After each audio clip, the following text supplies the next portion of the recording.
আসসালামু আলাইকুম। আজকে আমরা গুরুত্বপূর্ণ কিছু এব্রিভিয়েশন শিখব। তো প্রথমে আমরা দেখি OC operating cycle, WAI average age of inventory, ACP average collection period, APP average payment period, CCC cash conversion cycle, MOC maximum operating cash, B cost per transaction, C optimum cash balance, J return point. এই অ্যাব্রিভিয়েশনগুলো আমাদের সাধারণত working capital management এই সাবজেক্টে আসে অঙ্কগুলোতে।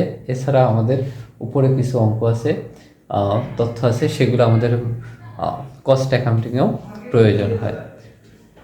আশা করি আমরা এই অ্যাব্রিভিয়েশনগুলো মনে রাখবো এবং সহজেই আমরা অঙ্কগুলো সলভ করতে পারবো।